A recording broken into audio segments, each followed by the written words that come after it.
Welcome back, guys, to another episode. I think this is episode 13 of Starfield.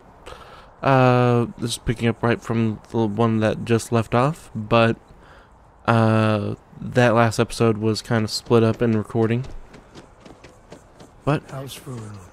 uh, Really don't know much about them. I think that's how they like it. yeah. Would that work? So we're gonna go and try to find whatever this thing is. I don't know. We gotta go to Endem to go and try to find the pilgrim. I don't want to talk to Sam. We need to get ourselves a new ship. Hey guys, how's it going? Got anything new to offload? Trade authorities always buying. Let me see what ships you have for I'm sale. sure you can find something you like.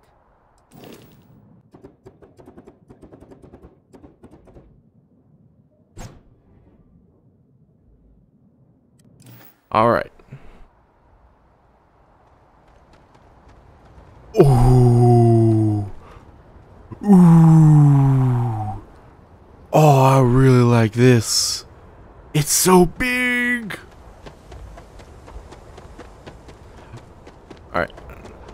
We gotta go in. See what's up. Bored. I have things for you.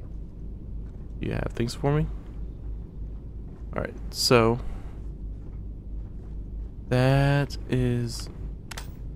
that's not accessible. That is accessible. Alright, so here's a little bit of science. Sometimes I just want to turn off the grav drive so we can float around. Yeah. Alright, so here's my research lab. By the way, is that...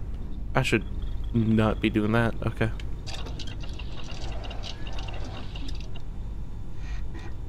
Yeah, that's the same thing as the little terminal that I had before. Okay, so low research lab whenever you enter. Then we go over here. It's like a storage area. Wait. Huh? How do we get up to the cockpit? Oh, here it is.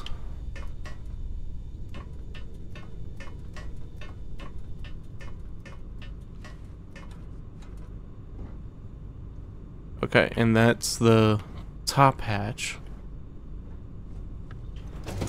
Enter here. Ooh. I really like this. This looks so cool. And that can go down there. Oh. Something you need? No, I just need to bask in the glory of this thing. This looks so cool. Okay. We go down here. No, I say if we go down here. Door, bathroom. There's a bed, there's a bed. There's a bed, there's a bed. Alright, so we got 4 beds. Alright. Luckily, we can pilot it since it was only Class A. Hey. Hi. Alright, ship. Crew.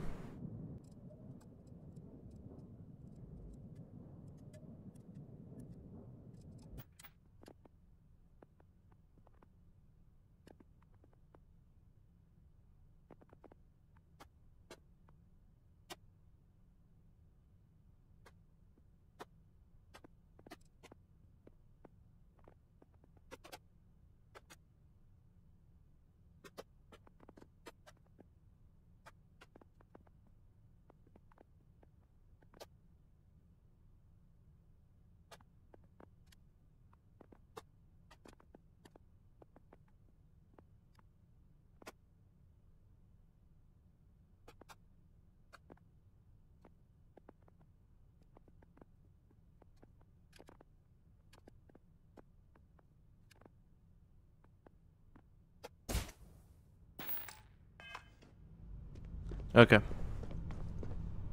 Sit.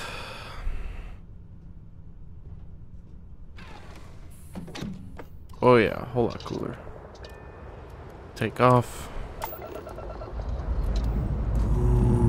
Time to greet the stars.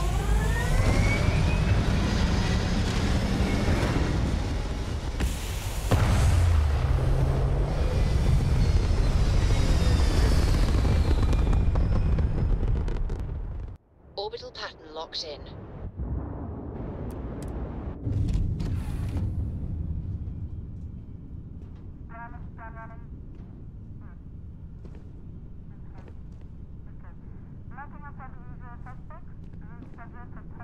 Does this thing have the Armadillo? Or did we leave that somewhere? Captain's locker. I was supposed to talk to you, right? What can I help you with? Oh, never mind.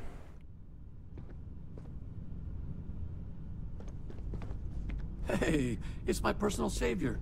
Thanks again for the assist. Yeah, whatever. I'm looking for the Armadillo station. Don't know if this actually has one.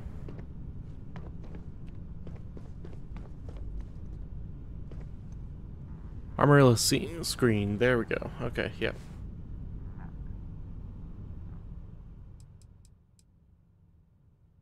Oh, it can't hold as much. I'm just gonna pretend like I didn't see that. Wait. Hold up. You seeing what I'm seeing?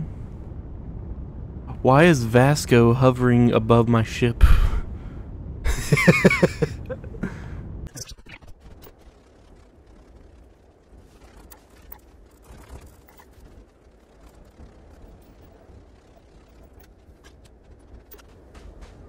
Doesn't look like somebody's been here, or somebody is here.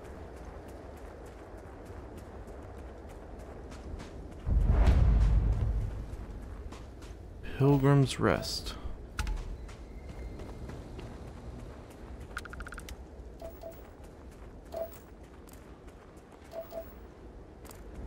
Alright, there's some stuff I can scan.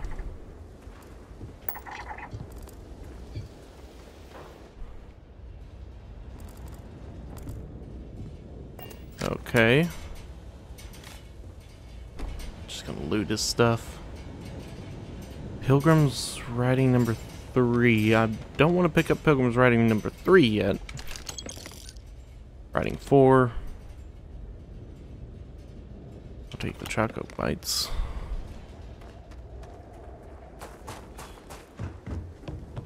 Writing 2. You really...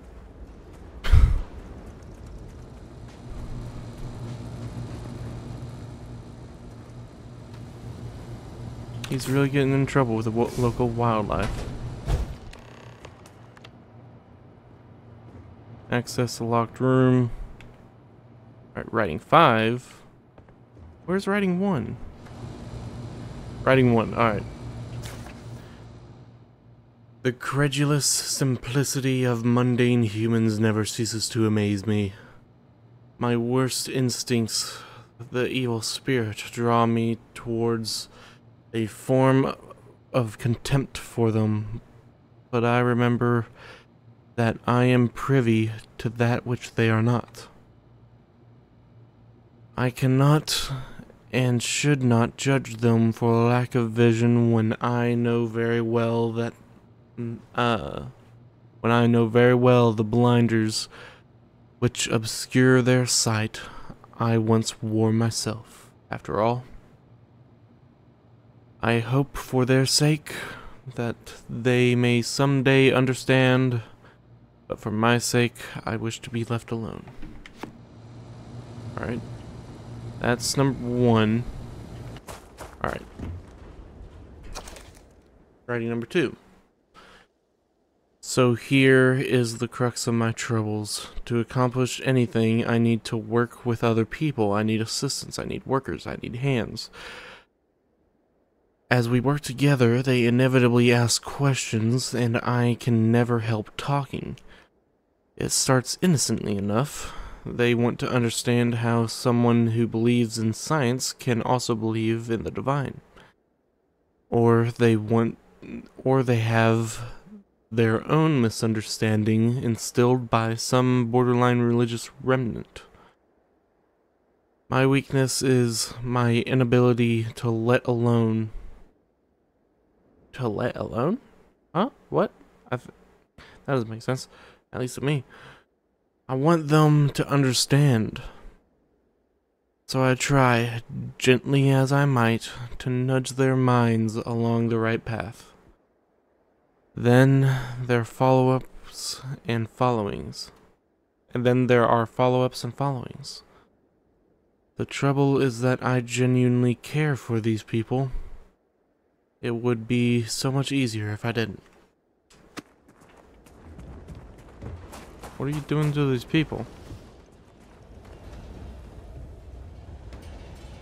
3? Nope.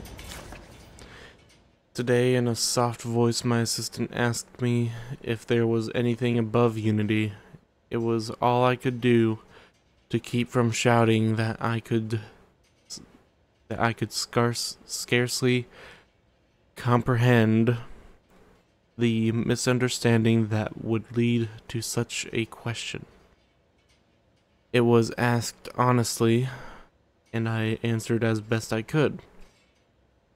But if even my closest confidant here can fail to grasp the most basic of these truths, why am I bothering to explain it to any of them?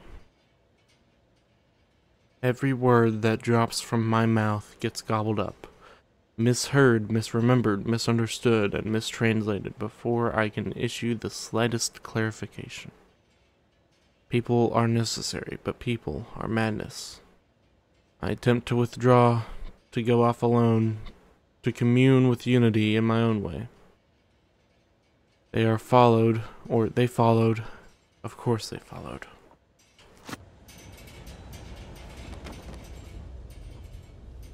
Pilgrim's Writings number 4. At last a bit of peace. A piece of peace. Is that anything? Is that funny?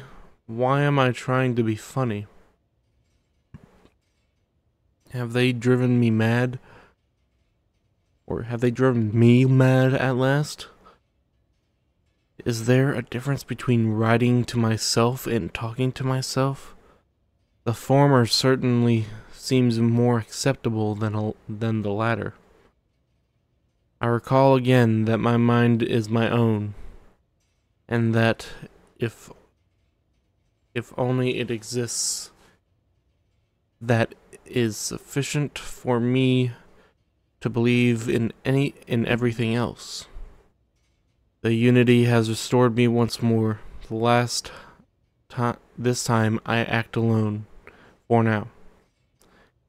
Myself is a formidable opponent. I should have expected as much, but vanity is thankfully not among my vices.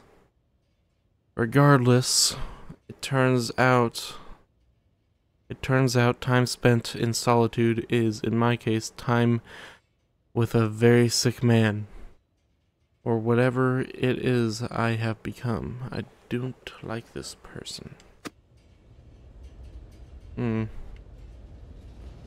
I'm not sure I like where this is going.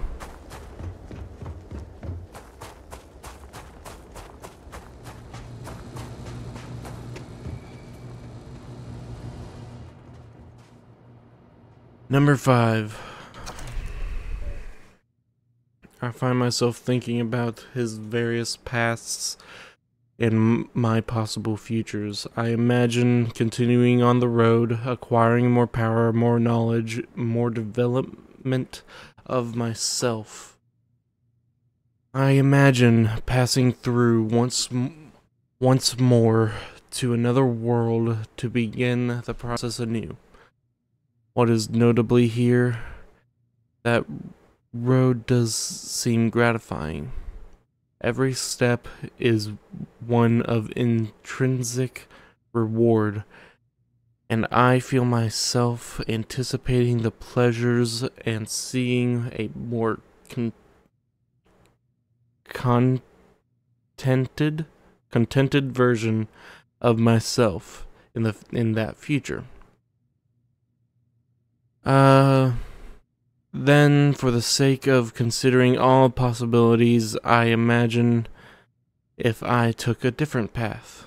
If I stopped running, stopped seeking to gather my own power, if I instead embraced the twinges of compassion I feel in my heart and let myself care for the people who seem to gather about me wherever I try to work.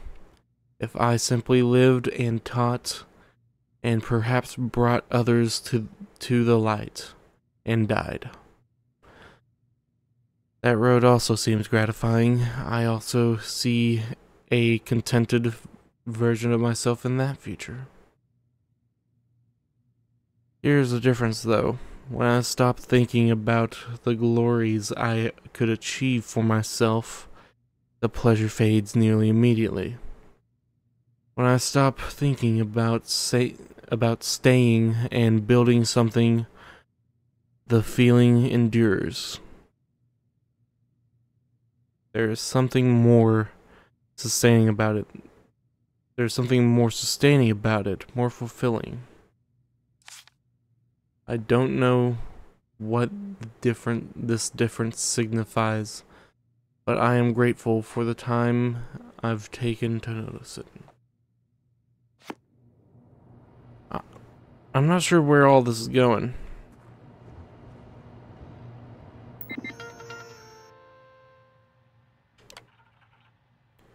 If you came seeking the right answers, you will know what question to ask.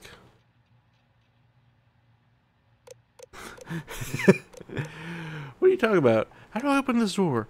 Where's the food? What is unity? I return your question with a question. If you have read my writings, what is the burden of people? People are necessary but madness, which is obviously a thing.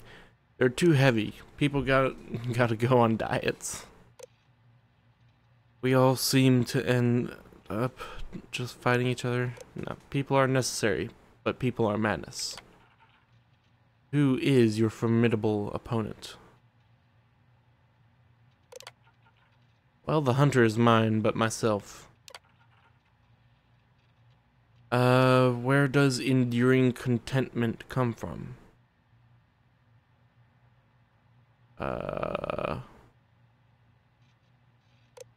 In growing, becoming better, stronger. A nice, cool drink on a warm day, and stopping and embracing compassion.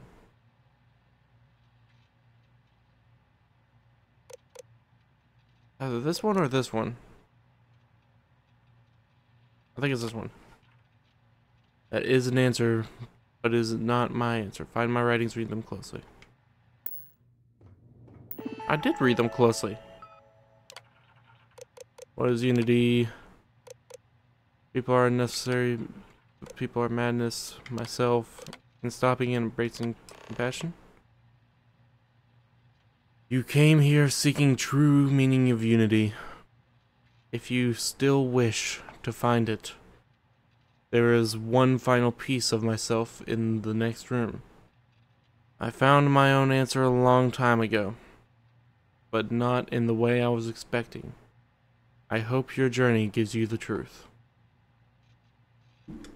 Alright.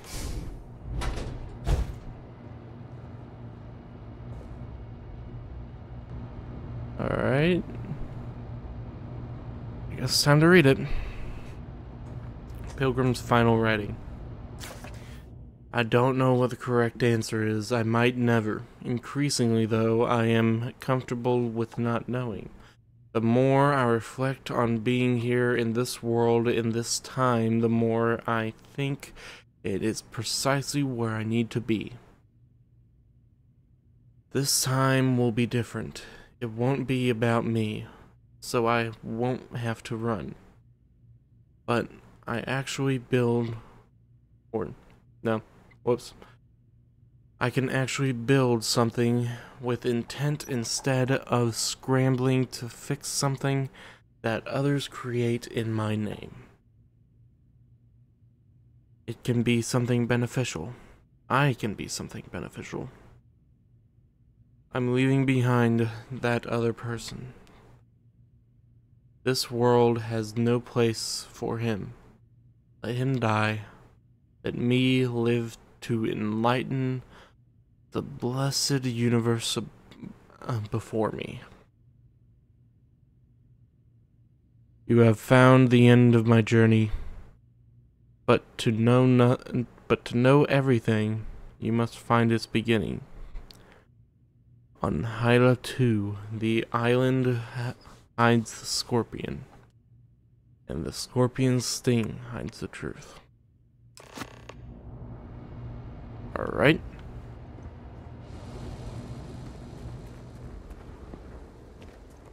Well, gotta go someplace else.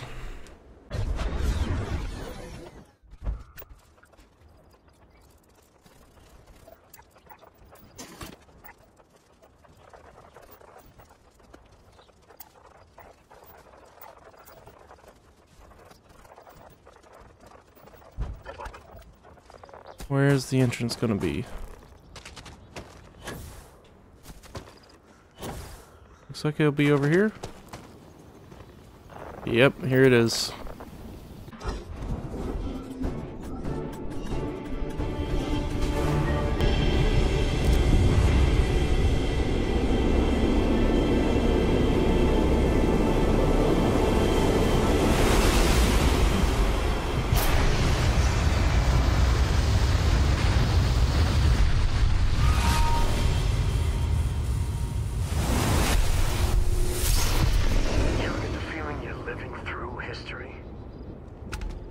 Our time here, better believe there'll be novels about it. Woo! What happened? The power you're hoping for. Me, teleportation. Can get out of a lot of scrapes with that one. Woo! Oh, he hits really hard.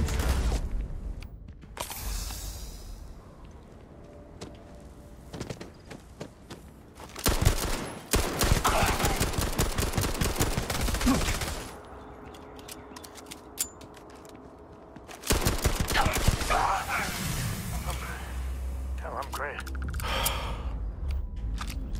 Okay. Guardian Theta is what it was called. Are we the bad guys? Is this supposed to be some sacred technology that we're not supposed to own because it'll start What comes next? destroying the universe or something?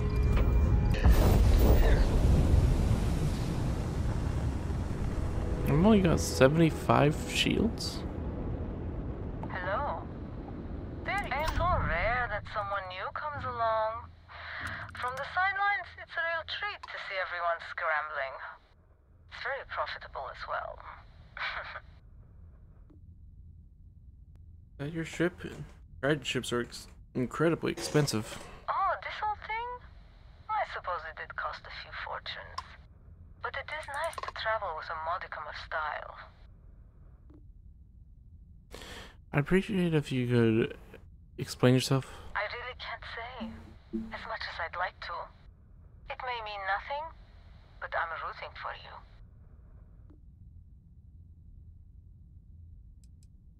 Rooting for what? Sorry, can't say.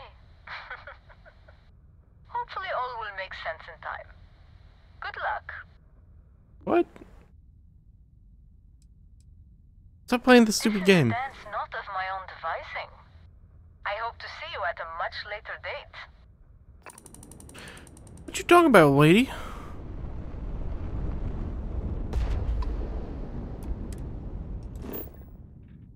Hyla, unexplored route. Gotta go this one.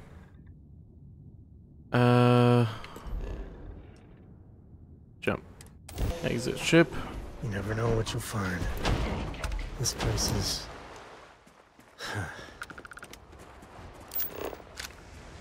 Alright. ice creeper? Those ruins, they look ancient. Oh, Vladimir would go nuts for this. Barrett too. Alright. Quick save just in case something happens.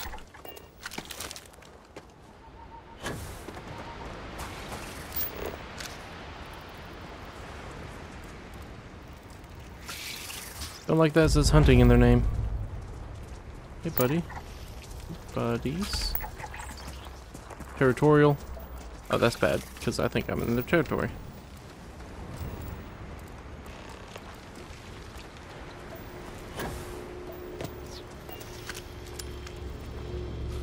Alright. What am I doing here?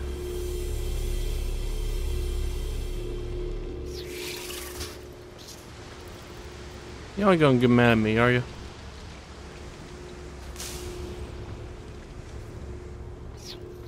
Wait, what?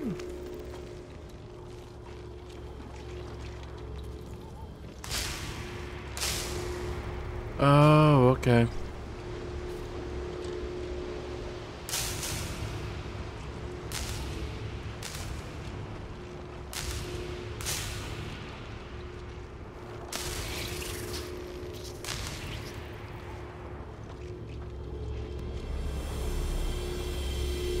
I don't really understand.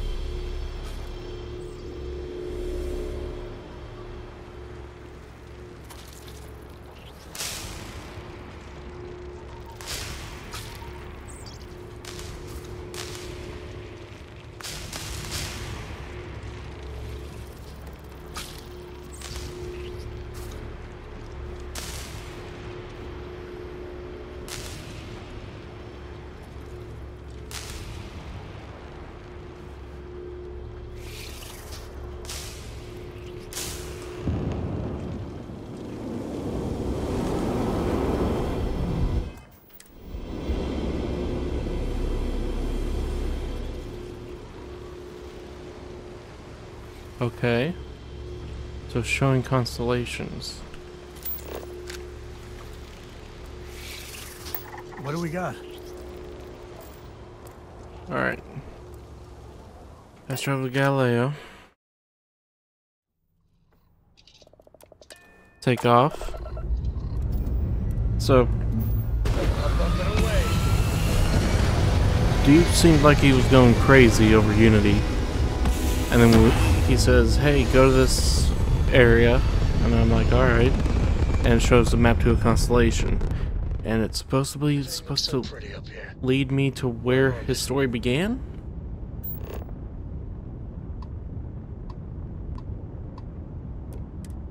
Right. Yeah, well, I think they are. I've got them. Grav drive spinning down. Systems green. It can't be. You found me. I knew I made the right choice in letting you go. What do you mean? Oh, please. Did you think I couldn't have found you again? Extinguished that little spark of competition for the artifacts before it grew stronger. I wanted to see what you would do. And I haven't been disappointed. What? Keeper Aquilus sent me to find the true meaning of Unity. He did. Now it's all starting to make sense. You should come aboard. There's another Starborn here who is very interested in meeting you. Alright, I'm fine with talking to... I can speak for myself. Constellation ship, you weren't invited to this meeting, but much of our conversation has been about you. It's only fitting you should join us. I'm speaking to I aliens! will personally guarantee your safety as long as you come in peace. Okay. And think of it as a ceasefire meeting. Your one shot at getting those answers you must desperately want. Okay. Fine, I'll begin docking procedure. Good. See? We can all get along. For now.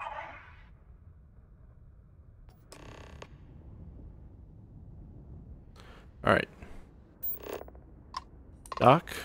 I don't know where I'm docking at. Oh, the back of its ship? Okay.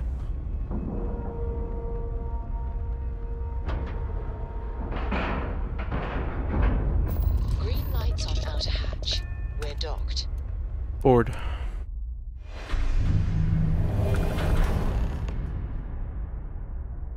Is it only me? Alright. No, I'm making a hard save.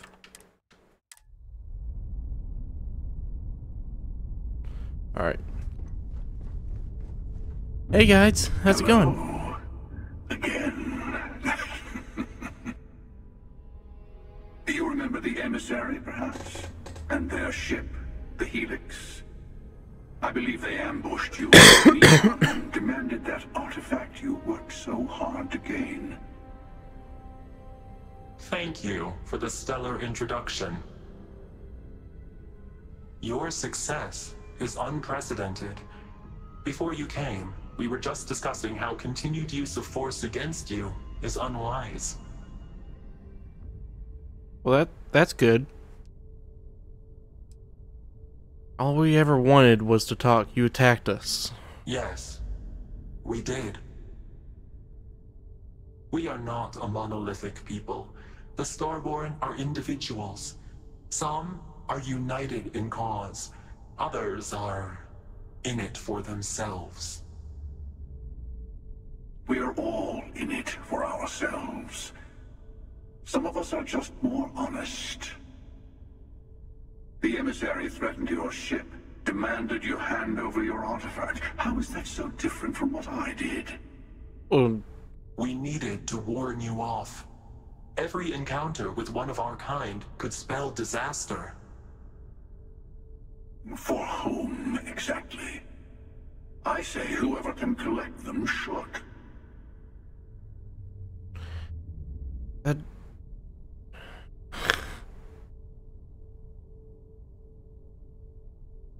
Alright, that doesn't justify murder. And who gets to say that? You? Me? The emissary? I have debated morality for near infinity, and all I have found are groups of people enforcing their will on others. Rules and laws spoken as principles, but backed by arms and violence. Enough. We have more to discuss. The Unity. You are on the path to it. It is a place, a gateway. It is where we were reborn. Not a relatively expendable Dusty anymore, are you? Look at where you've ended up. Hold on. This is some kind of cruel trick. I'm not who you think I am. This universe is only the first one you've been to. I've seen hundreds. Where I came from, I was the one who ran to the Eye. I left you behind to protect the artifacts, and the Hunter killed you. One of me, at least. I collected the remaining artifacts, and they opened the way to the center of my universe, and the doorway to an infinite number of others. That is the Unity. When I stepped into it, I became a Starborn. It's how I've entered other worlds, including yours. So this Unity is where the artifacts are from, the temples? They are all connected. But both of you are trying to keep people from it. I have to. This is bigger than all of us. All the artifacts are needed to complete the armillary and open the way to the Unity. In every universe, the Starborn fight over them. Innocent people die. You've witnessed the power granted by the temples, the anarchy that can be unleashed. Someone has to decide who should get them. Here it comes. The emissary tells you only the worthy should enter heaven. You're twisting what I mean. They're hypocrites. They use the chaos caused by the hunt for the artifacts to establish an order where they decide who's worthy. I attacked your lodge because I wanted the artifacts, and you held me off. You got away. That wasn't some morality play. You didn't survive because of righteousness. You won because of persistence, luck, and skill. As I have done countless times. I was also human once. But what does it matter who or what I was when eternity is within your grasp? You've been to Unity multiple times? What does that mean? It means I've seen thousands of universes, collected their artifacts, been to their temples. You have a small taste of their power, but it keeps going.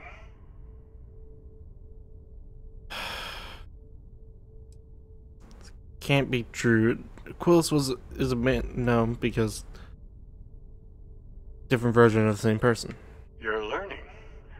My other self wants you to walk the path he walks, to give up, to appreciate the universe you have. Easy for a person who's seen everything, done everything. I think you should see it for yourself. You've never come this far. Not in all the universes I've seen. The path to the Unity is opening to you. You're going to tip the scales one way or another. Better your hand be on one of our sides. I'm not helping someone who murdered my friend. Don't you understand what we're talking about? There's an infinite number of your friend out there in the multiverse. One is right over there. Besides, why fight me again when you don't have to? I want a truce between all three of us. Give you some time to think over which approach to the Unity is the one you want. Mine or the Hunters? Yes. Let's see how willing you are to live under someone else's rules. Just remember, one of us isn't trying to judge you.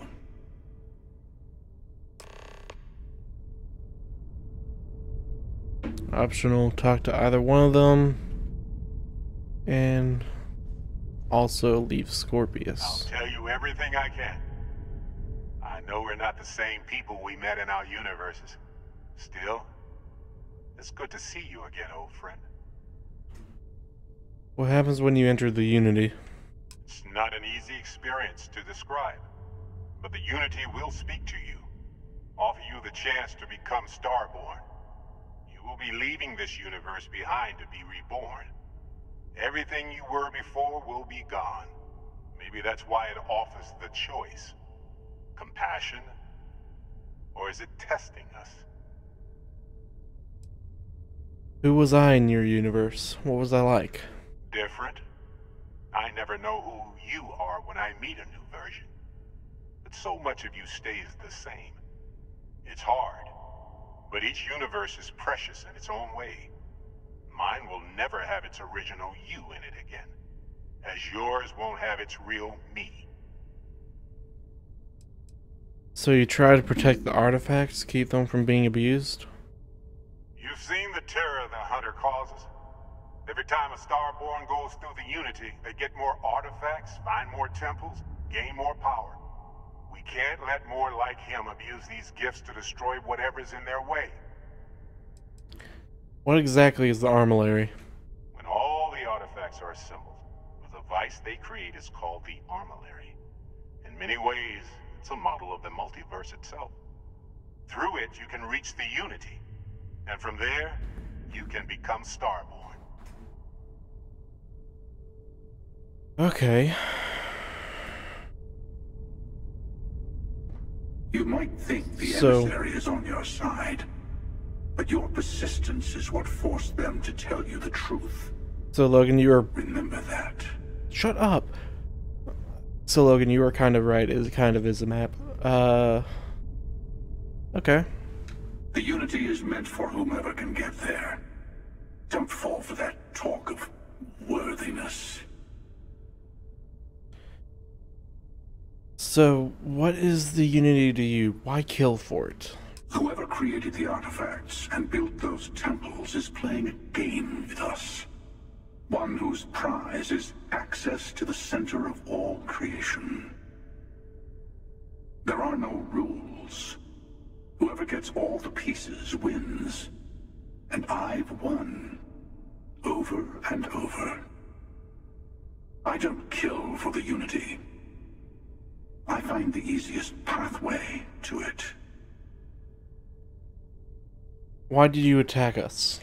I've simply found that it's the quickest way. Talking, forming alliances, waiting for the right moment to commit theft. It's all so tiresome. I'll admit, you getting away has been the most interesting thing to happen in quite some time. As soon as I realized what had happened, I knew I needed to wait until this meeting with the emissary to decide what to do about you. After you attacked the lodge, you let me go. Why? To see what would happen, of course. You might not understand just how many times I've done this. Usually, you're the one who ends up dead, and whoever cries over your body goes on to become the emissary.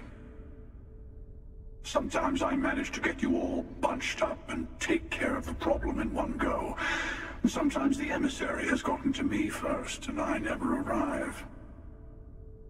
Hundreds and hundreds of variations of me, packing through Constellation. And it's almost never you. You making it to your ship on your own.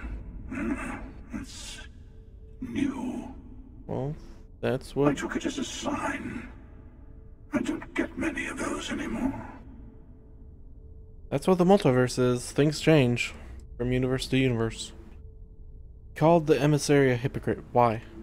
They enter the Unity, take artifacts from others, employ force. All the things I do. I am many things, but I would never tell anyone what to do with their gifts. That is your decision, not someone else's. The emissary wants to become the judge of who gets to enter, but the Unity itself doesn't judge. You had this meeting because of me? No, we always end up having this meeting at this time. But it's the usual affair. Can we make peace?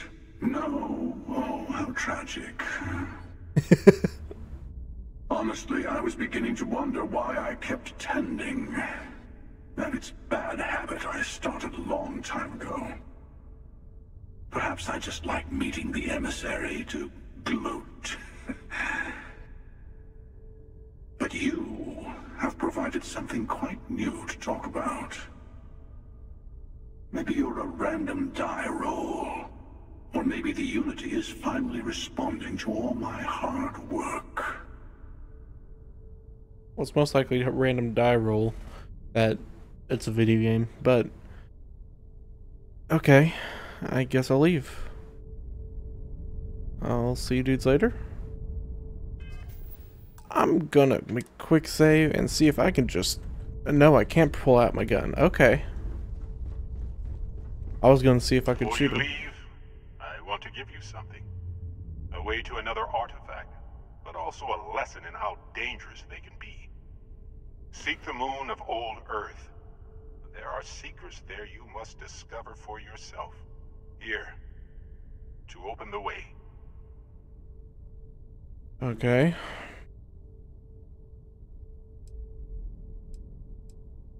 Earth's moon in the Sol system? Yes. I will say no more.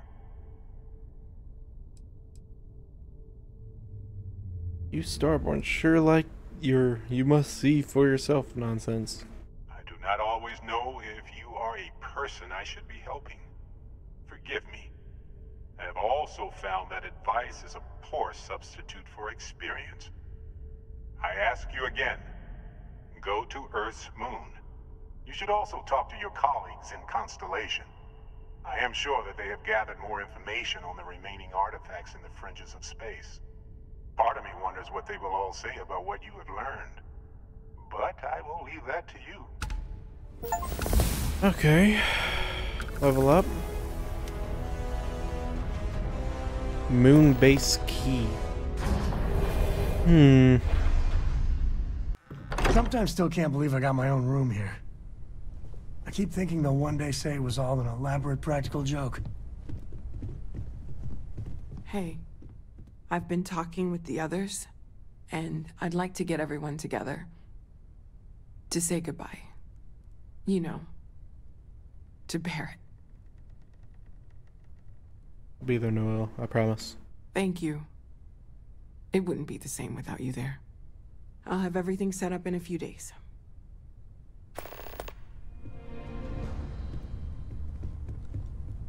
Five universal time days. Alright. Vladimir. Mateo told us about your pilgrim's voyage. You found it, didn't you? The meaning of unity. It's the center of the multiverse. We're building a way to it. Wait, say that again? Multiple universes? You can't possibly mean what I think you mean. Yes, I wouldn't mind a little more detail. Y'all seem upset.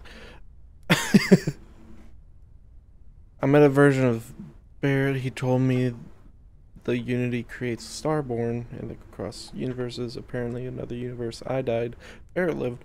He's the emissary now, a Starborn. The Unity is how we get to them. It makes you Starborn. I met a version of Barrett. He told me the Unity creates Starborn and they can cross universes. I don't even want to think about the physiological changes you'd need to travel between universes. Plus what it would do to the mind? Enlightenment? Or oblivion? Like the Hunter. You have the opportunity to reach the closest thing to your god that might exist. And you're second-guessing it? One doesn't approach the afterlife without some trepidation. This is our mission to go into the unknown. Think of what awaits us. We should all... Alright, this is our mission, to go into the unknown. You're right. We have to see the Unity for ourselves. Not to make a sharp turn in a grand tale, but I got the eye fixed up. Bruised, but still blinking. Let me know when you're ready to follow up on what it's seen. Talk to Vladimir. What's the These scene? last glimpses from the eye are from the farthest fringes of known space. Could be the only remaining pieces outside the hands of the Starborn. Thanks, Vladimir. I'll follow up on these. Catch a smile out there.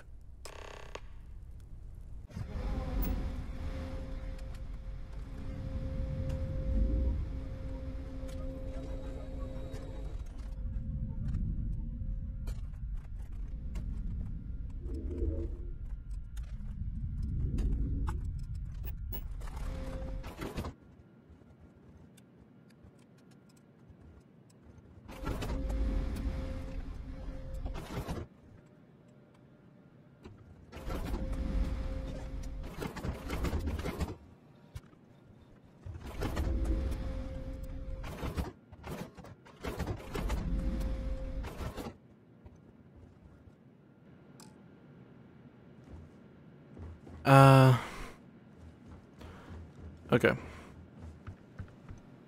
Can I assign people here yet? Where are I you? don't know about you, but a fella could do a lot worse in Constellation. So we know the answer. Who are the Starborn? Well, we are. We're some cracked mirror version of ourselves. The whole thing seems unreal. Starborn of people. Seems crazy. Doesn't it?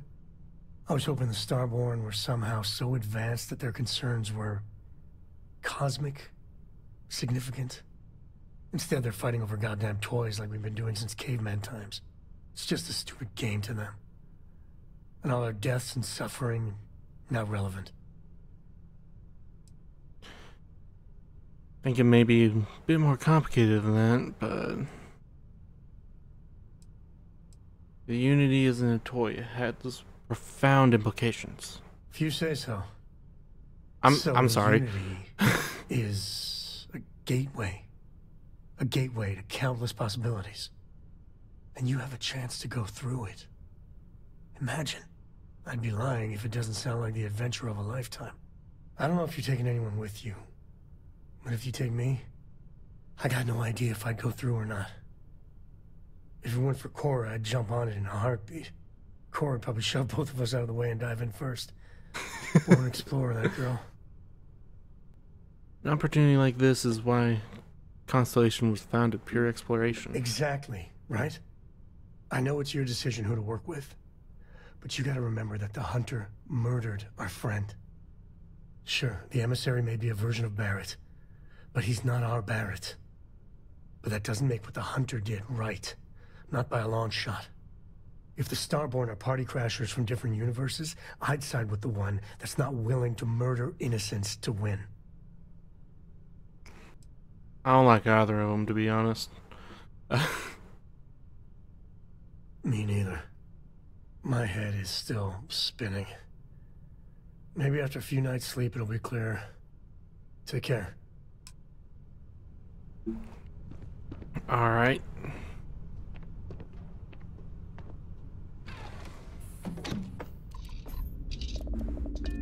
Take off. Prepare for liftoff.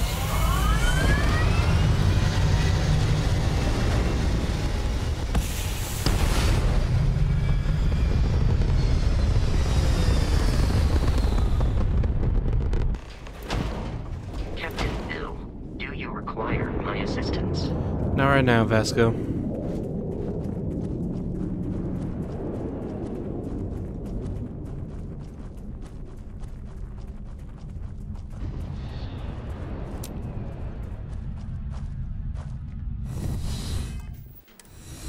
Is that an enemy?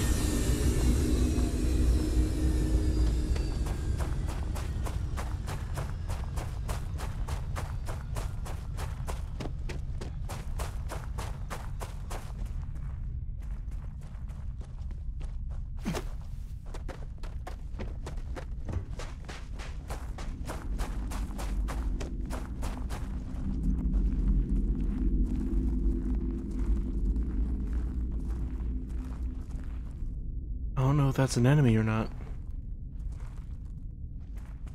Okay. Well, he's staying over there, so... Oh.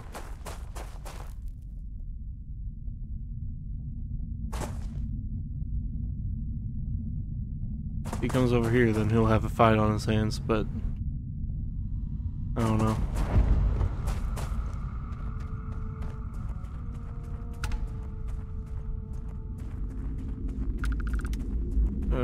Okay.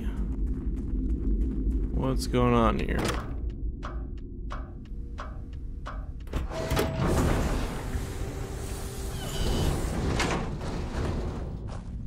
Come on in. Sam. Fine. Guard the door.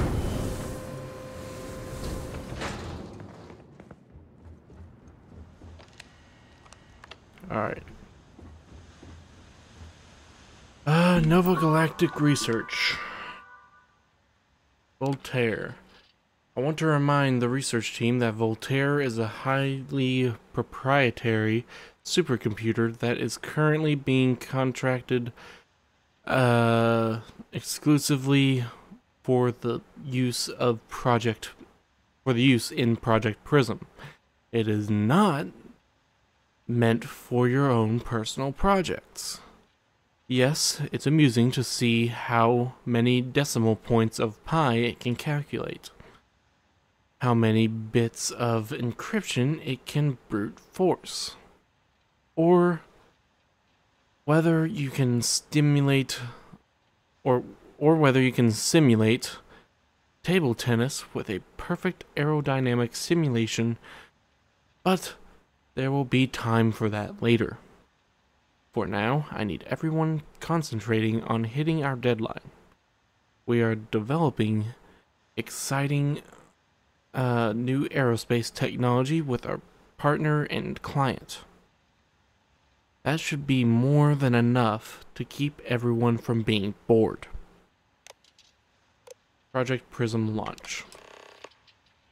We are happy to announce that the first test launch of Project Prism will be held today. I would like everyone to suit up and join us on the roof at 9 EDT. Reminder to please sync all watches to Eastern Daylight Time. Our partner will also be on radio for the launch. We will be recording the event, so be on your best behavior.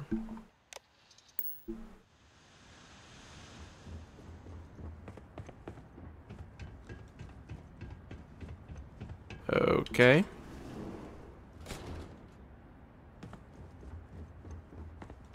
This is genuine NASA tech. Whew, goosebumps. Yep. I was wondering if there was a way, an easy way up to the roof.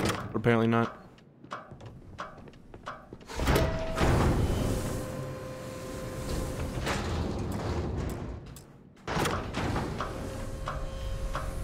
See you in a bit. So you don't like entering the thing whenever I'm in it.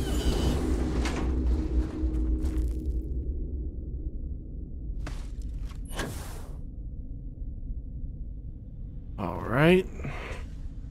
Play recording. Activate. Engine spin-up time almost complete. Total time 5 minutes 22 seconds. Right on schedule. How are the helium-3 valves holding, Nova? We double-checked the leakage concerns this morning before the launch. All signs green. Any changes to the calculation sequence from Voltaire? No changes since we uploaded the last figures yesterday. It's a clean shot from here to Jupiter. One day the computer will be on board the spaceship. Just imagine that. One miracle of science at a time, Canaveral. Look at that view. Counting down in 5, Cradle of 4, civilization. 3, 2, 1.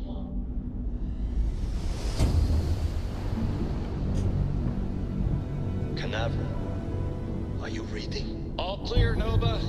Indicators look good. The ship should be cruising Jupiter's orbit right now. Visual confirmation will be possible in 32 minutes. Afraid the speed of light is on the slow side these days. How does it feel to break the laws of physics, Canaveral? We're all pretty excited down here in NASA, I won't lie. Excited enough to tell me where you got the original data? Not in a million years, Nova. Wait. Go to NASA. Huh?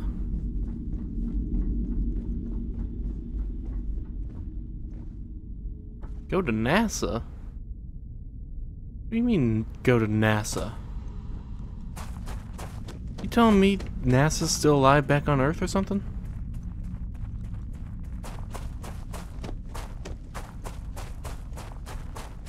Okay. Let's get in the spaceship and see what's going on. Yeah, it just says go to NASA. Medpack.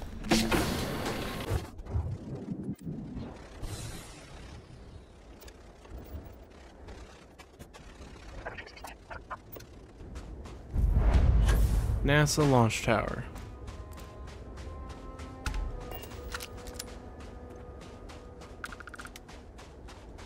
My question is, why did some things survive and some things didn't? There has to be an elevator that gets to the good stuff. Man, oh man, please tell me it still works.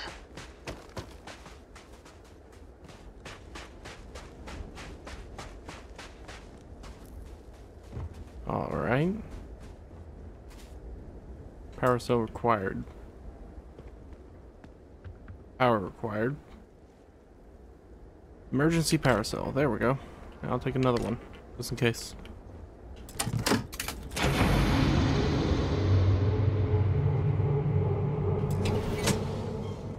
Don't know how you got in here. That's right, your thermometer ain't broken. We are sub-zero.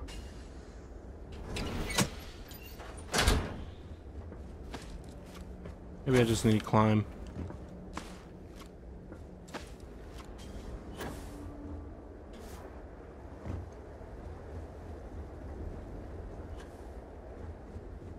Hmm.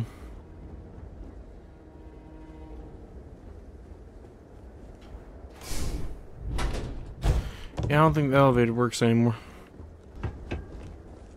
Why do you keep teleporting everywhere? You one of them starboard too and I just don't know it?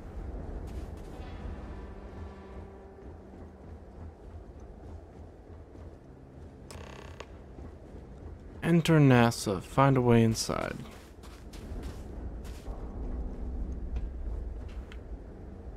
Alright. Power required.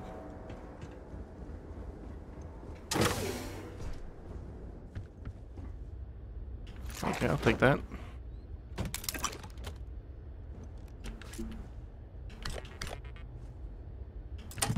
Power.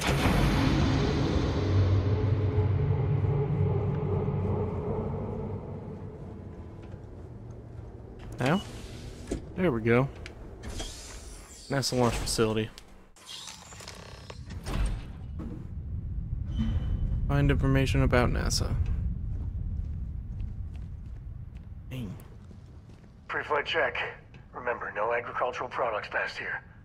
And hit up the duty-free first. Oh, encumbered. Really? Okay.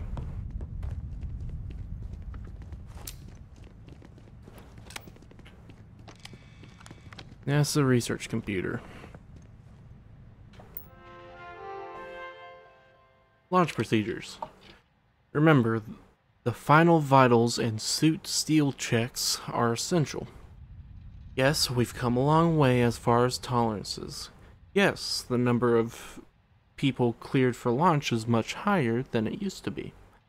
But these people's lives are still in our hands. I know there's rumors that the next launch is slated to be canceled, but let's not have that be on us. Assume it's go time every time. Your professionalism is what makes space travel just a little bit safer. And we can use every ounce we get. Access station logs. Delivery from Mars. Alright, delivery from Mars. Station log. Dr. Judith Tatien. The recent delivery from Mars is unsettling. I was expecting rock samples or maybe fossils of microbial life. Instead, Dr. Victor Isa comes with 2 members of the military. Everything they brought back is under wraps. What could a theoretical physicist need with a sample from Mars? Okay. Dr. Victor Isa. Station log. Dr. Judith Tatien. I've been trying to cozy up to Dr. Isa, Victor, to see what is going on. His team has completely commandeered one of the labs with those 2 military handlers, checking who comes in and out. I joked that maybe he found a little gray man and was doing an autopsy, and he grew very pale. 2 days later, he sends me a request asking for more information on my background in material science, metallurgical engineering. Oh, we have a meeting tomorrow. I think I'm being invited into the lab. Okay. Meeting today. Station log. Dr. Judith Tatien. I have never been so nervous since I defended my dissertation. 4 hours talking to Victor and his team about theoretical metals, atomic bonding, even a half-hour divergence into magnetism that I'm pretty sure was to throw me off the trail of what we were actually talking about. Then, I got to see the lab. I don't know how much I should say, but the periodic table just got thrown out the window. I think they found an artifact.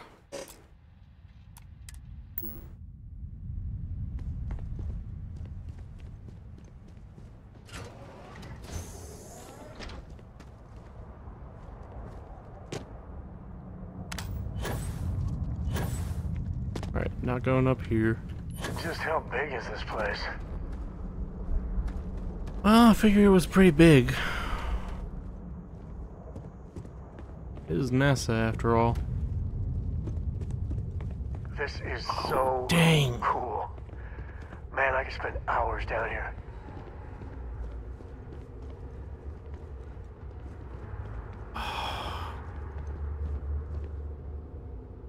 leaving Earth forever. In 2150, scientists first predicted the destruction of our beloved Earth. Atmospheric phenomena would cause breathable air to sputter outside of Earth's gravity, dooming all life that remained. An estimated 50 years until the end was given. An estimated 50 years until the end has given NASA and other space agencies around the world the opportunity to migrate humanity away from certain death and into the stars. Thanks in part to the development of the grav drive, humanity will live on.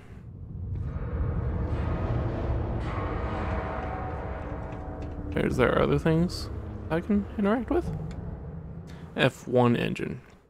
Developed for the Apollo mission to reach Earth's moon, the F1 engine was a single nozzle liquid-fueled rocket engine that could generate over 6 million newtons of thrust each. 5 of these would be used in the Saturn V super heavy lift launch vehicle. The power of the F1 was critical in providing necessary lift to launch rockets from the surface of Earth towards the stars.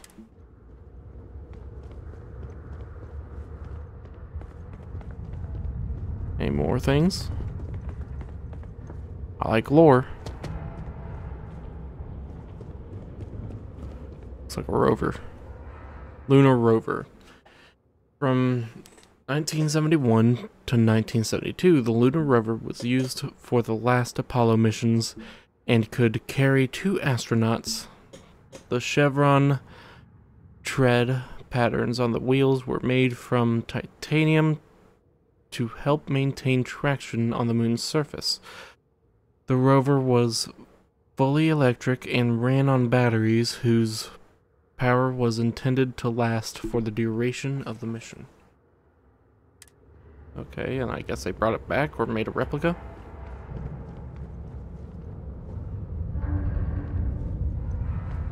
That looks like they went to Mars. Alright. Spacesuit and a chair. Mercury suit. Adapted from a design originally intended for high-altitude aircraft, the Mercury spacesuit would undergo several modifications to deal with pressure, oxygen, and thermal conditions.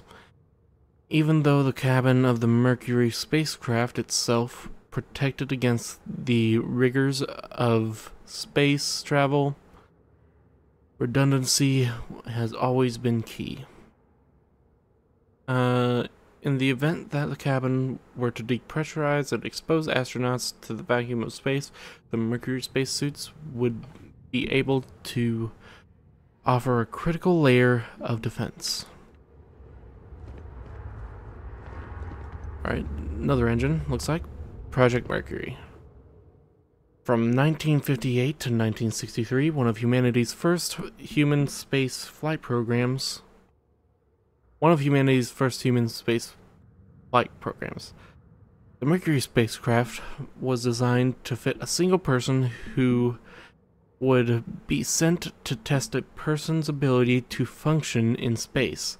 6 flights in total were launched, the earliest being a 15-minute suborbital flight, and the last being 34 hours and 22 complete orbits.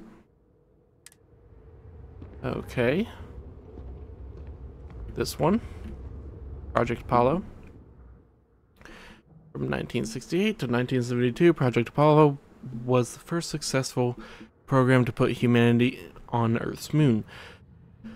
The first moon landing that occurred on July 20th, 1969 was actually Apollo's 11th flight, with all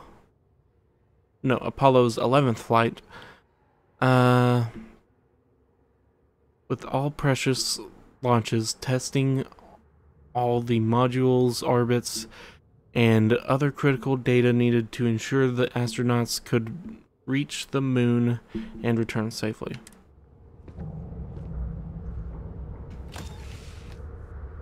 Mannequin. Mercury pack. Mercury space helmet's certainly good. Mercury space suit.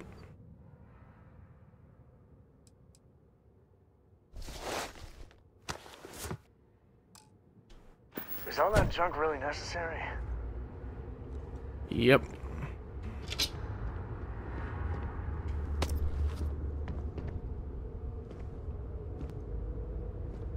Alright, hold on. That is just overwhelmingly better.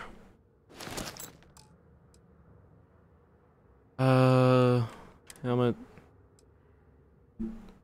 Still just overwhelmingly better.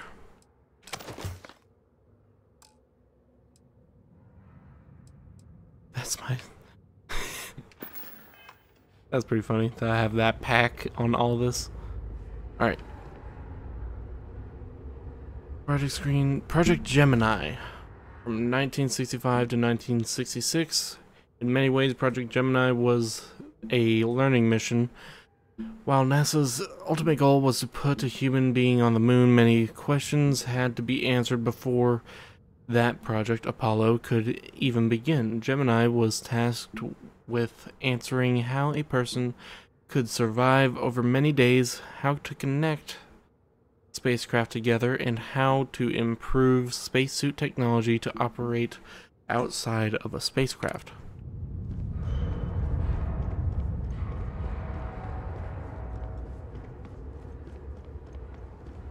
Okay, we're learning a lot of, I guess, history. I don't know if it's different from real life.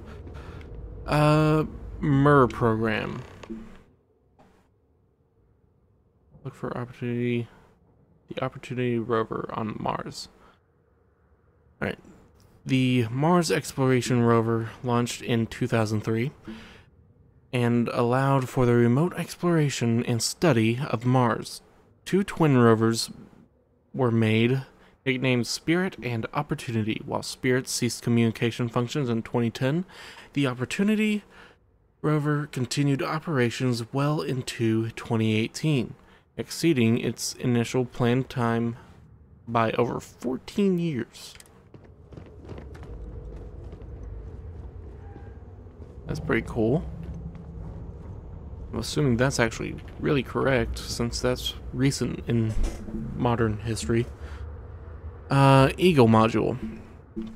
From the Apollo 11 mission, the lunar module Eagle was the first crewed spacecraft to touch down on Earth's moon. Eagle's counterpart was the command module Columbia, which the lunar module needed to both separate from and eventually reattach to. Columbia would take the astronauts to and from the orbit of the moon, while Eagle would bring them to and from the surface. Okay.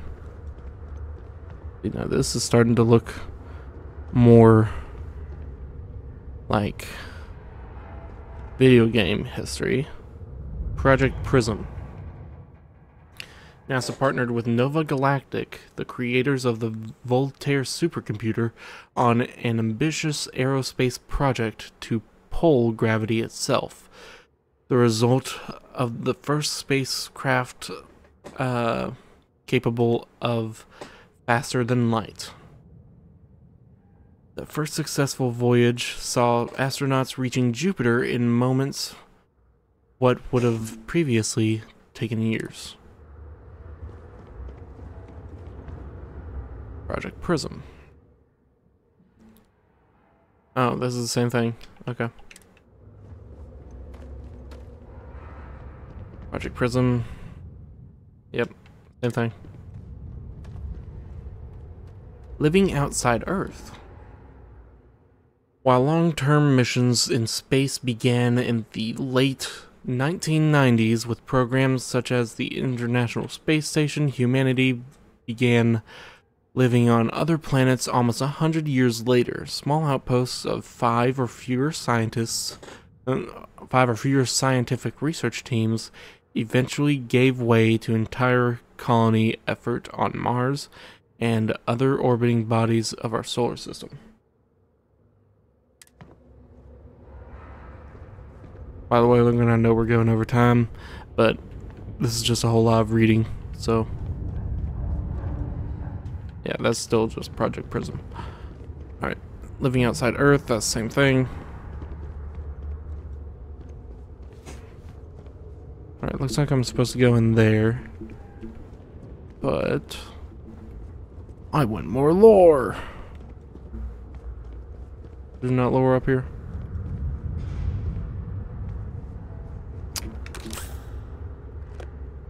Fine.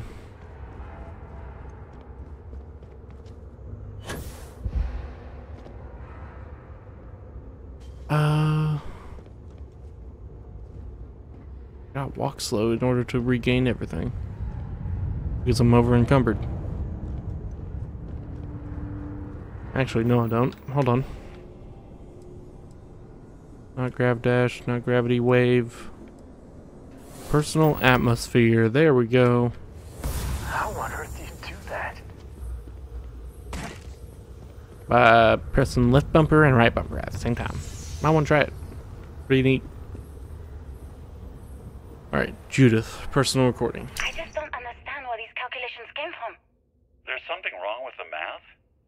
I think it's quite straightforward. That's not what I'm asking. We've had no success extracting even a sample of material from the object. No explanation for the gravitational effects. No motion graph to explain its harmonic frequencies. I can't even establish a melting point. Judith. But you've had me building these prototype colliders for months. And now you want me to pump helium-3 into it based on this equation you've written on a goddamn napkin? I just need you to trust me. I have been trusting you. We keep slamming our heads against a brick wall, getting nothing. And you keep coming up with something new to try. Like, you know what's going to happen. Where are you getting your information, Victor?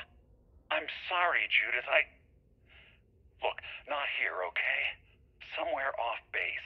I'll tell you everything. But I'm not lying, okay? We're going to discover something important here. I promise. Wait. Alright, it seems like they discovered an artifact or something similar, and something about pumping helium-3 in it. Is he a Starborn? I just don't understand.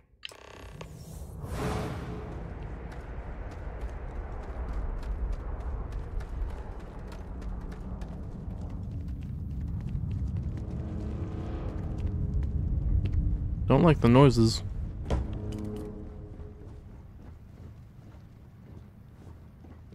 This is history. This is where they figured it out. The hard science the settled systems was built on. Yep. I'm up for a little adventure. I might have what you need. I need to hand you some stuff.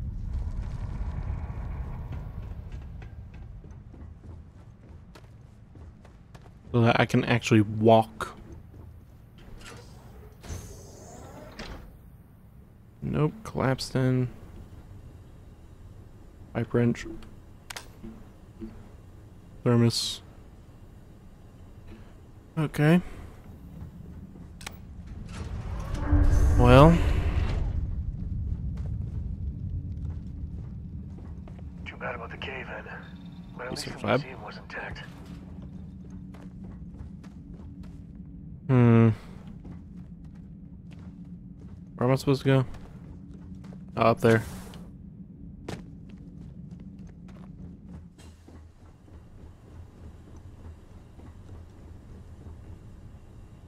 You should have brought Cora. Seems pretty safe. Alright, apparently there was stuff in there. But I can't access it. Which power required? Door.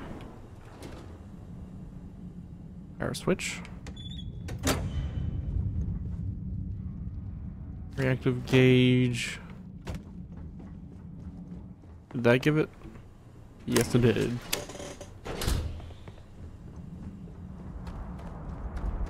Dang. Look at these all these rocks landed in this way.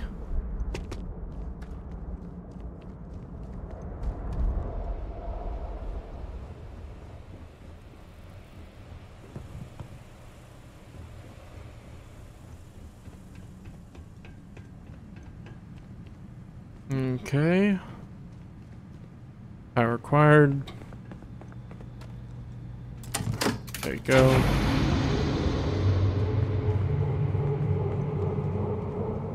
I'm glad I picked up the other ones. Alright.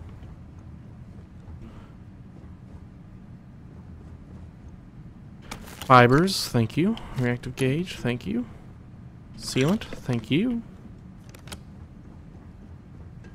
Alright.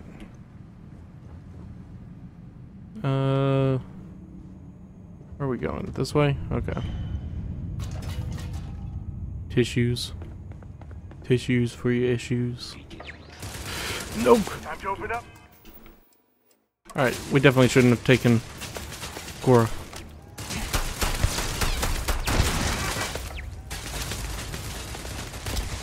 Oh, hi!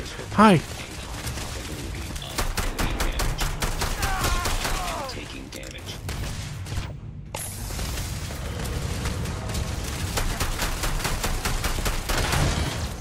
My friend here gonna teach you manners.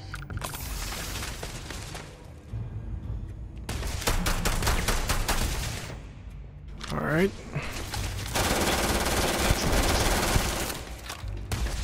Come on, buddy.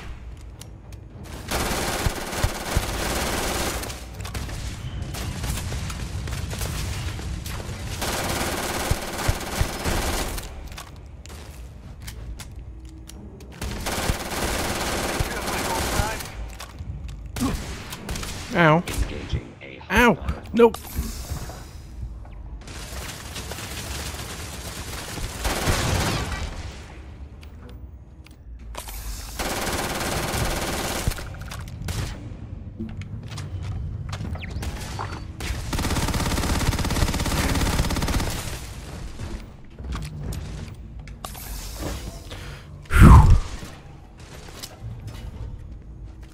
Come on, I just reloaded you.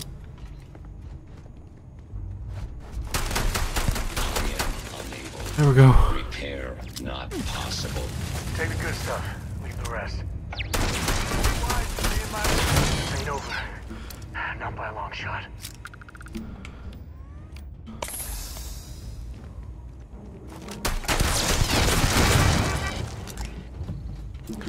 Okay. So, there's still apparently some robots that are angry. Really? Fine. Man, I really want to grab everything though.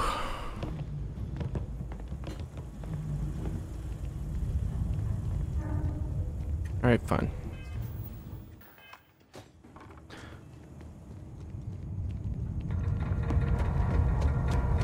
Alright. Oh man, it's Fosco's great-great-grandpa.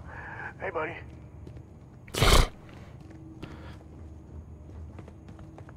Oh wait, hold on. Is there a thing? No, this is where they made them, not for the public, I'm guessing. Switch power required. Okay, is it in here?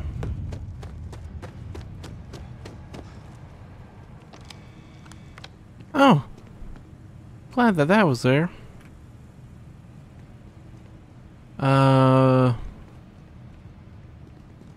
Where is the power?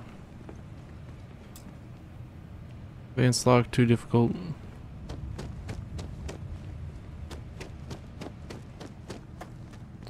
This points this way and then it ends. Here, no. Okay. There it is, okay. Extreme solar radiation. What? How did I get that underground?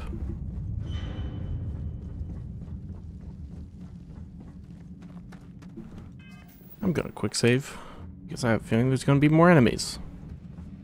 Sadly, with me not having ammo. Just how far does this complex go?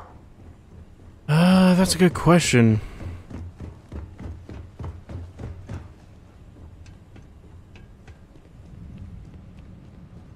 Alright. Now it's the research computer. Security procedures. Check all badges before allowing access. Yes, even the generals. I don't care how angry they get. These orders are directly from the secretary. Absolutely no phones or recording devices. All written materials, clipboards or notebooks are to be checked on exit from the labs. Confiscate anything with confidential information. Access station logs. April 4th, 2138. Project log. Dr. Victor Isa. We turned on the prototype today. The gravitational field around it began to fold as we long suspected. Complete reversal of gravitational pull was observed on dozens of loose objects around the lab. I'm setting up a meeting with the directors to propose a larger test. The prototype proves we don't need the original anymore, but further work is going to have to take place in space. Somewhere with abundant helium-3 and with a civilian partner. Someone with access to large-scale manufacturing resources and computational equipment. Engineering gravitational folds pulling the far side of the solar system closer to us. It's all going to be possible. So instead of using the artifact, they were able to manipulate it and figure out how it worked in order to create the grav drive. December 8th, 2141. Project log. Dr. Judith Tatien. I watched the grav drive tests from the moon today. It was the first time we were able to talk to the team at Nova Galactic directly. So many things were under wraps before, but now everyone wants all the publicity they can get. I'm already seeing proposals for manufacturing hundreds of drives. Expeditions to Alpha Centauri and beyond. It's also overwhelming and worrying. It could take years, decades, before we know what all the side effects of operating a grav drive can be. But no one wants to hear that right now. Like a bunch of pioneers racing towards the edges of the frontier without knowing about the grizzly bears in the mountains. Alright.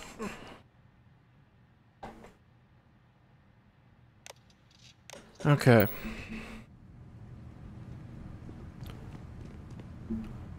Activate. Is this a door I can open? Yes, it is. That led to the same area.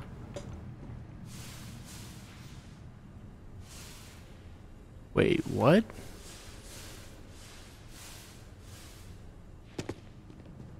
Hold up. I wonder what they stored here. We're getting close to the good stuff, I can tell. Yeah, but I can't hack it. I can activate the switch. Can't activate nothing here. Alright, hold on. There's another door over here. Open it. More stairs down.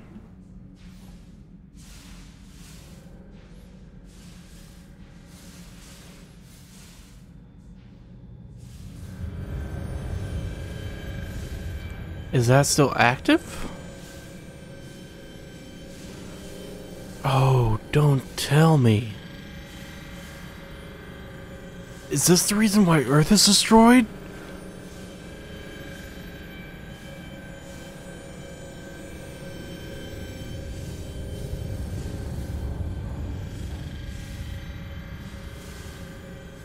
Alright, hold on. I need to figure out a way to get down there.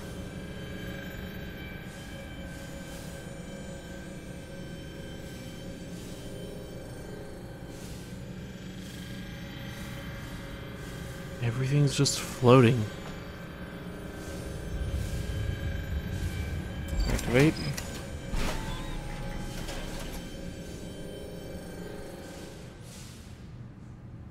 close it. Nope, still floating. Advanced. Door. Whoa. Okay, that's a issue.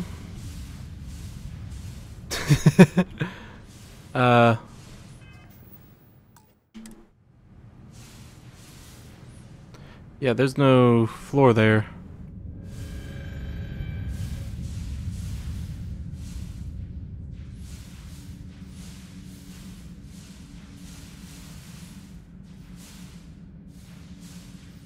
Can I loot stuff from behind the wall?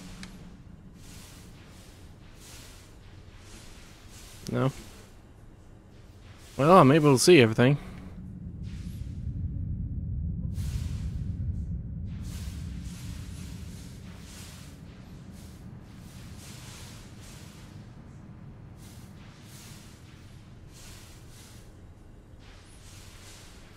Reactive gauge. No, I don't want that. Alright. Let's go back. Yeah, I know. And again, Logan, I know that it's getting kind of long. But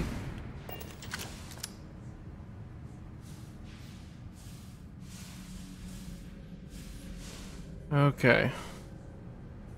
Gonna try not to cheat this time.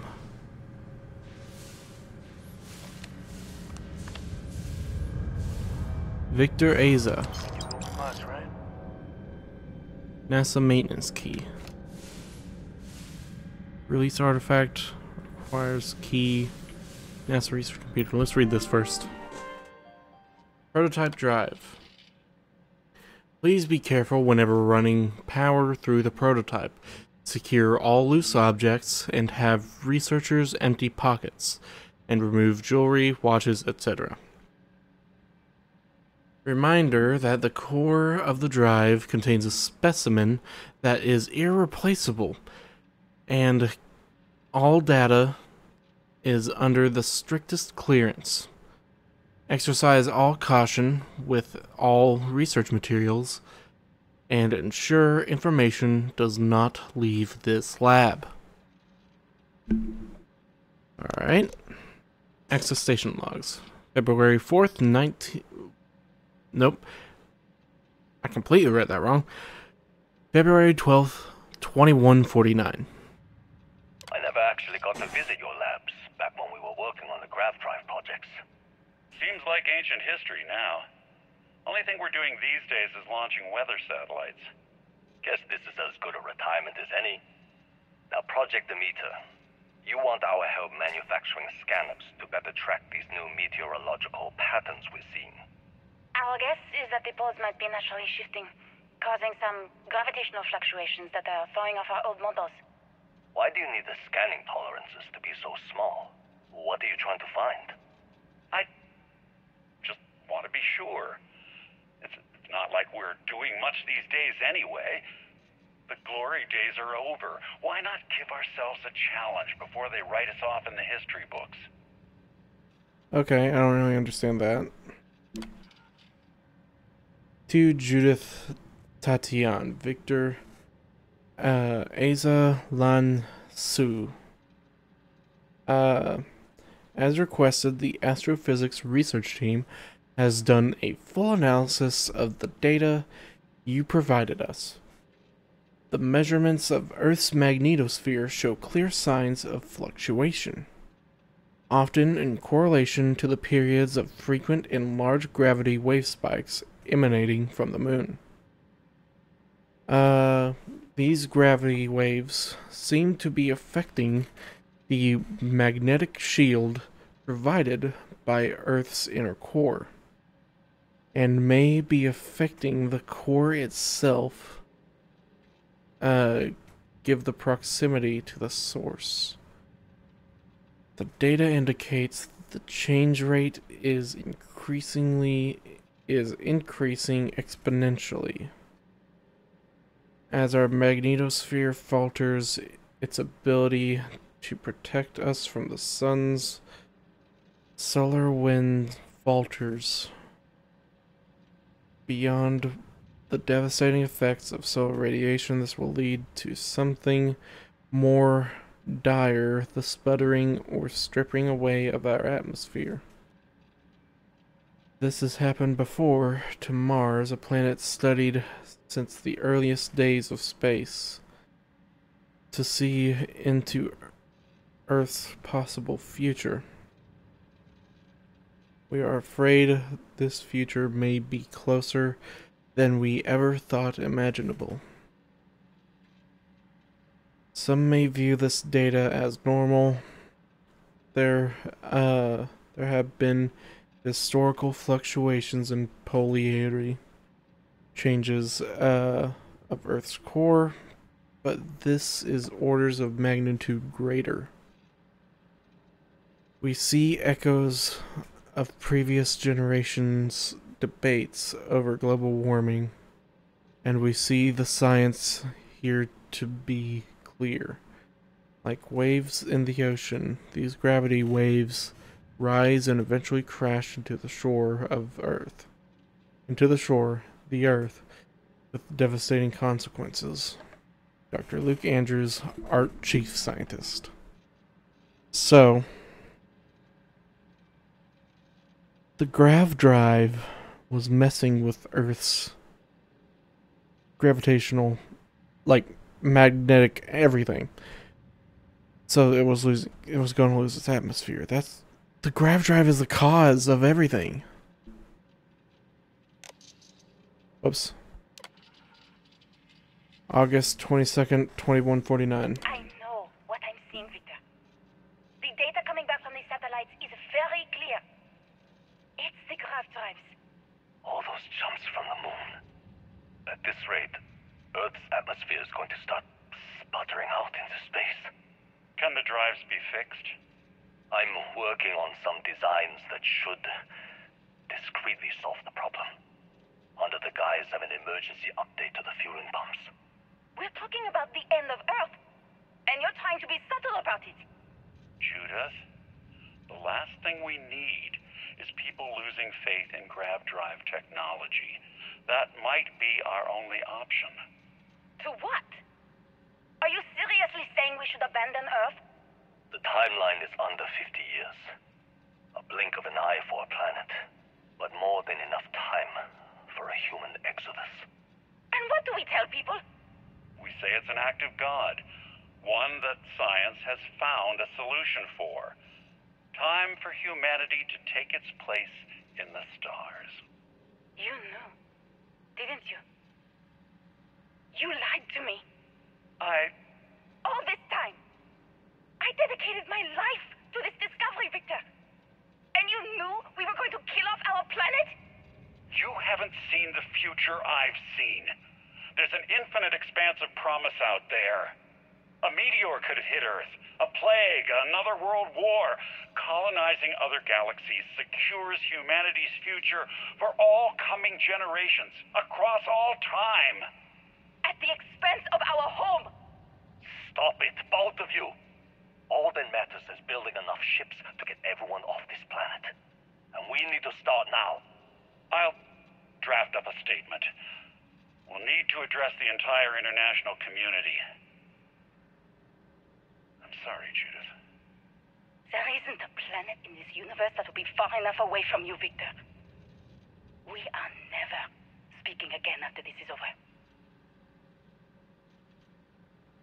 So do the grav drives still destroy magnetic, like the cores of planets? Or not? Because if they do, then we're going to have major issues on all the other planets we colonized. It seemed like he had a plan to help solve for it, but that might not work. September 8th, 2160. My name is Dr. Victor Isa, and if you're listening to this, then you probably already know the truth. I was young when I first headed the retrieval team of an odd gravitational anomaly on Mars. But I kept what really happened that day hidden from everyone except one other person. Even she didn't believe me at first. But I have no reason to lie to anyone now, so I hope you'll accept this confession, whoever you are. When I touched the anomaly, I experienced 12 days of lost time. I met myself. He told me everything that has since come true. The grav drive equations, the tests on the moon, Earth's atmosphere sputtering away because of what we had done. But he also told me about a city thriving on a planet orbiting a distant star. Human culture, art, music, lifestyles evolving and shining brightly across all of space. What price would I be willing to pay for that future? Maybe you don't believe me. Maybe Judith was right and I'm just a coward who wants to believe his mistakes were justified. But everyone has forgotten about the real origins of the grav drive, this artifact from Mars. I hope you make better use of it than I did.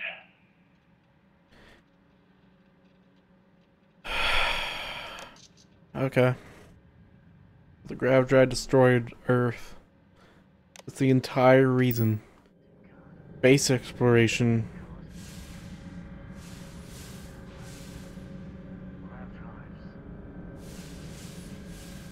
Come on in. All right.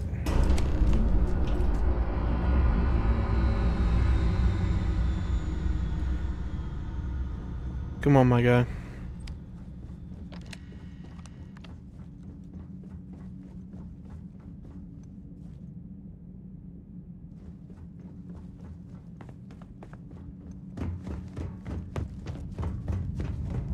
Is there no actual way out of this place? Into the main area? Okay. Thanks.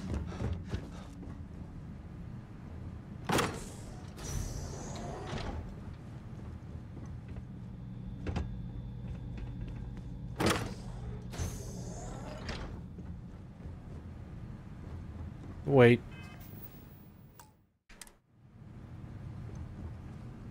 Yep.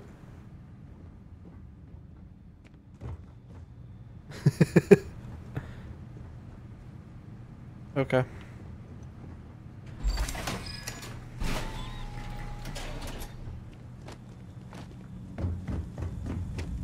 So they just didn't add any thing right there.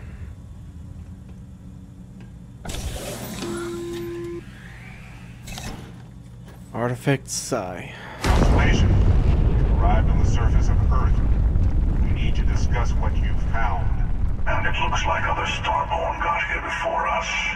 So, you might have company. Oh no. So, I'm still gonna have to fight Starborn, even if we got a truce with the other two.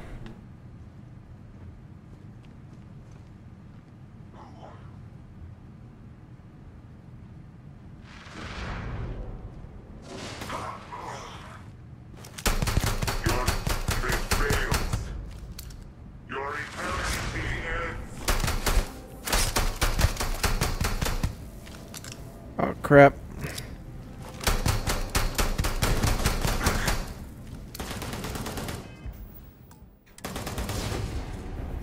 Oh, that was a bad time to quick save.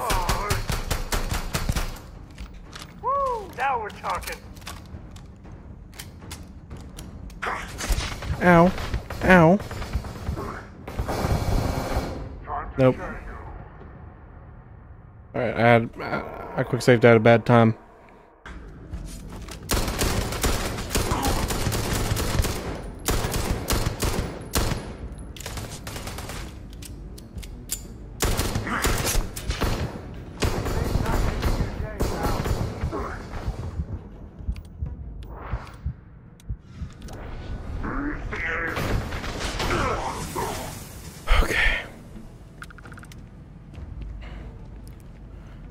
Well, this is getting interesting.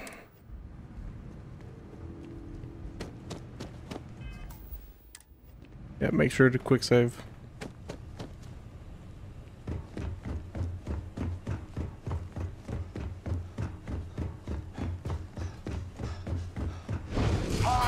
Hey, buddy. All right. Yep. I'm not sure if I can survive this.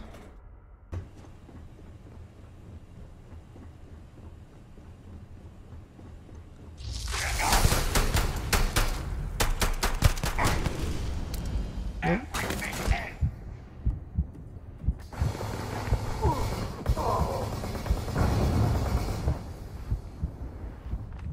Where are you? Never mess with a co.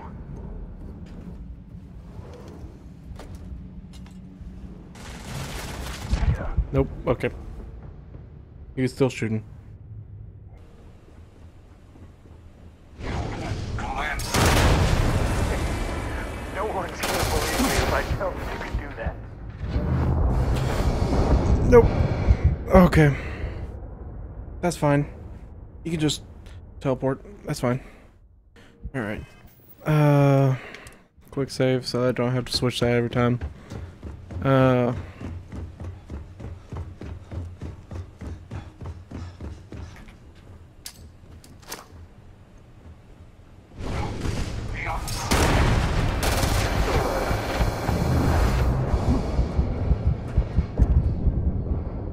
Okay.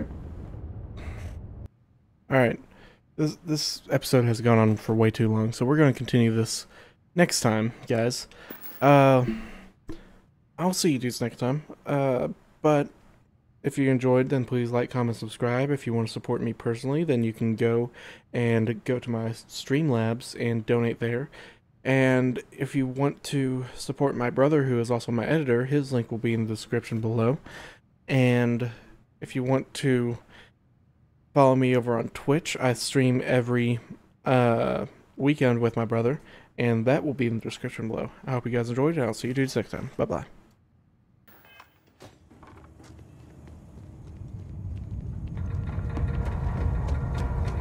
Oh man, it's Fosco's great-great-grandpa. Hey buddy.